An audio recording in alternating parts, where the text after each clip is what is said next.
She was told she was too tall, too shy, too different for Hollywood, but Geena Davis turned every too much into her power. There are people who step into the spotlight by accident, and then there are those who use that light to make the world see differently. Geena Davis didn't just become a Hollywood icon. She became a force of change. Her story is one of quiet rebellion, a story of a woman who dared to ask the question, why can't women take up as much space on screen as men? Virginia Elizabeth Geena Davis was born in Wareham, Massachusetts in 1956. Her parents were humble, hardworking people. Her father, a church deacon and engineer. Her mother, a teacher's assistant. From the outside, she looked like any other small-town girl. But Geena was always taller than most, not just in height, but in curiosity. She grew up shy, self-conscious, often feeling like she didn't quite fit in. I was this 6-foot-tall, awkward girl who thought she was invisible, she once said. I didn't know that someday my difference would be my strength. She discovered her love for acting almost by accident. In high school, she played the flute and the organ at church. Performing music gave her a taste of confidence, that moment when the world fades and purpose takes over.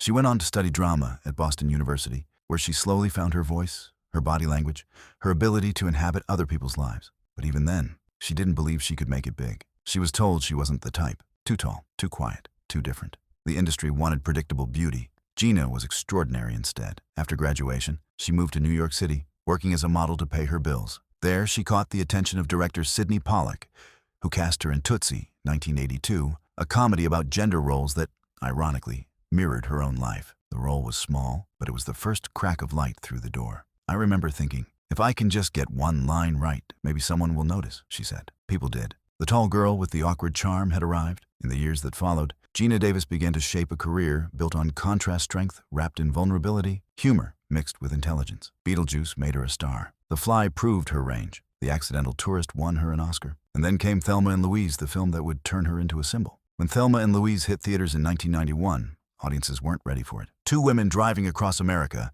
refusing to be victims, rewriting their fate. It was more than a story. It was a statement. Geena's portrayal of Thelma, a woman rediscovering her courage, mirrored her own journey. That film changed how I saw myself, she said. I realized that power isn't about control, it's about choice. But the industry didn't change with her. After Thelma and Louise, Geena expected more strong female roles to emerge. Instead, she found silence. I thought, surely now there will be dozens of films like this, she said. But they never came. That realization planted the seed of her next chapter, one far more revolutionary than acting. Before that, though, she continued pushing boundaries. In A League of Their Own, she played Dottie Hinson, a baseball player leading an all-women's team during World War II.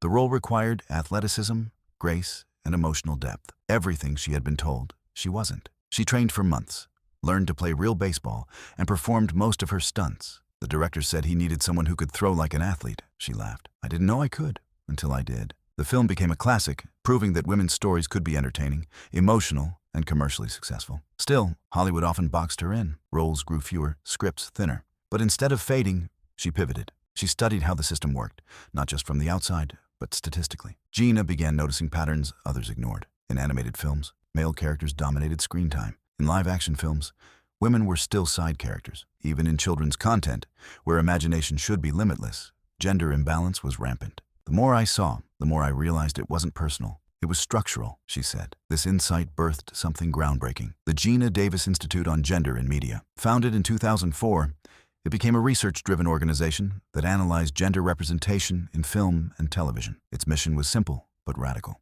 If they can see it, they can be it. Geena used data to fight stereotypes. She presented her findings to studios, networks, and producers, not with anger, but with evidence. When you show them the numbers, she said, they can't unsee it. Her institute found that, in children's media, there were nearly 3 male characters for every female one. That imbalance shapes how kids view leadership, courage, and possibility. Her goal wasn't just to change scripts, it was to change culture. Even as she became an advocate, she never stopped challenging herself personally. In her 40s, she took up archery, seriously. Within 2 years, she ranked among the top archers in the US, even training for the Olympic trials. I didn't win, she said with a grin, but I showed up. That line says everything about her philosophy. Success isn't about medals, it's about participation with purpose. She described archery as meditation in motion. It taught me focus, she said. You can't hit the target if you're thinking about missing. That metaphor applies to her life. Geena learned that aiming is more important than arriving, that confidence is built by repetition, not applause. Through her activism, acting, and advocacy, she became a symbol of self-discovery, proof that it's never too late to redefine who you are. When people told her she was too old or past her peak,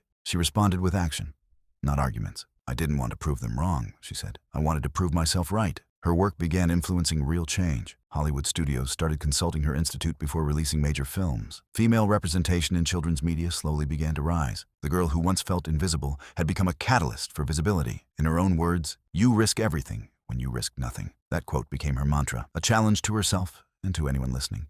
Every major leap in her life came from stepping into uncertainty: acting, advocacy, archery, reinvention. None of it was safe, but all of it was growth. By the time she entered her 50s, she had something many people chase their whole lives: clarity. "I'm finally playing myself," she said, "and that's the best role of all." Geena Davis's second act didn't begin with a new movie. It began with a new mission, one that didn't require applause, just awareness. As she stepped into advocacy full-time, she realized that influence isn't measured in followers or fame. It's measured in the number of lives you quietly change. "I had spent years playing women who inspired others," she said. "Now, I wanted to be that woman in real life." She started attending panels, university lectures, and film festivals, not as an actress promoting a project, but as a truth-teller revealing uncomfortable facts. When she stood before a room of executives and said that only 17% of crowd scenes in family movies featured women, there was silence. And then there was change. "The data," she explained, "was my greatest ally." She wasn't fighting anyone. She was enlightening them. The power of her message wasn't in confrontation,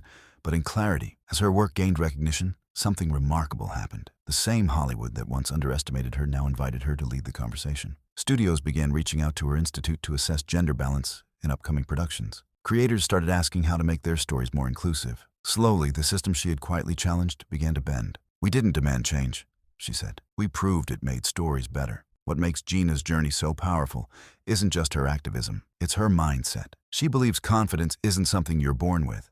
It's something you build every time you step outside your comfort zone. "People assume confidence is a feeling," she says, "but it's actually an action. You do the thing, even when you're scared, and confidence comes after." She learned that lesson the hard way. There were times she felt unseen, even after success. Times when directors questioned her ability, critics misjudged her choices, and tabloids mocked her advocacy as a hobby. But she never fought back with words. She fought back with work.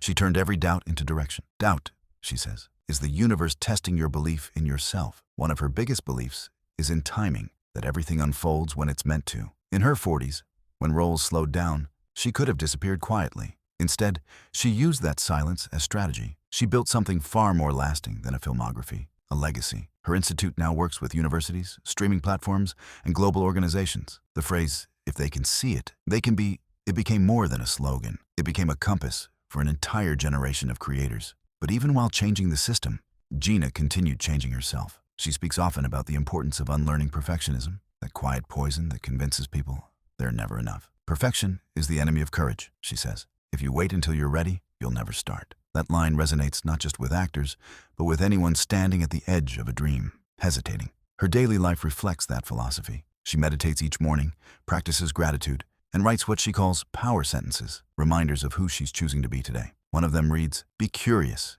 instead of certain." That mindset fuels her growth. "Curiosity," she says, "keeps me young. Certainty ages the mind." Geena's reinvention didn't just happen personally, it spread culturally. Young girls began writing to her, saying her characters taught them bravery. Parents told her their daughters wanted to play baseball because of a league of their own. Teachers thanked her for showing that intelligence and femininity could coexist on screen. "That's when I realized," she said, "my real role wasn't Thelma or Dottie, it was possibility." She often talks about a simple but profound shift that changed her life, moving from asking, "What will people think?" to "What will I think?" That single question turned fear into freedom. "When you stop living for approval," she said, "you start living from purpose." That's the point where passion turns into power. In her later years, she began mentoring younger artists, both men and women, teaching them not just how to act, but how to advocate. "If you have a platform," she tells them, "use it for someone who doesn't." Her mentorship style isn't motivational speeches, it's modeling integrity. She shows up prepared, kind, and curious. "The best advice," she says, "is how you behave." Even in her 60s, she refuses to slow down. She continues producing documentaries, leading gender studies projects, and partnering with NGOs that focus on equality and education. But she's also learning to rest, to enjoy the present moment without turning it into productivity. "Balance," she says, "isn't something you find. It's something you create daily." When asked what success means now, her answer is refreshingly human. "It means I'm still growing, that's it. No awards, no validation, just evolution." She believes the real art of living is becoming a student again every morning. Her story, when seen in full, is not about fame or feminism alone. It's about freedom. Freedom to redefine yourself. freedom to start over, freedom to speak when silence feels safer. As she says, I didn't become an activist because I was fearless. I became one because I was tired of being afraid. That honesty makes her voice powerful. Every phase of Geena's journey carries a lesson, from the shy girl who hid behind tallness, to the actress who found courage in playing courage, to the advocate who turned her insight into impact.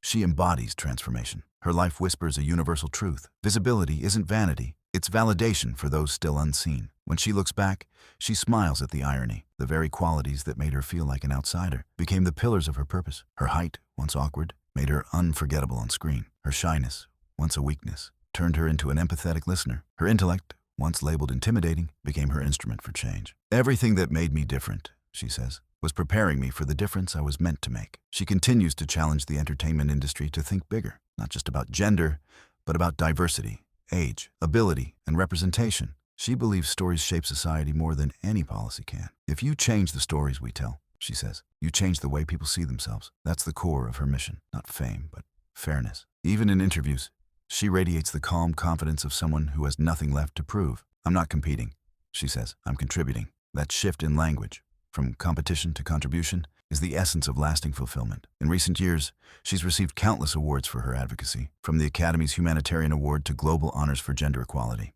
But she always redirects the spotlight. These awards, she says, belong to every girl who finally saw herself on screen. That humility is what sets her apart. Her institute's data has already changed thousands of scripts, but her impact goes deeper. It's emotional, generational, invisible, yet undeniable.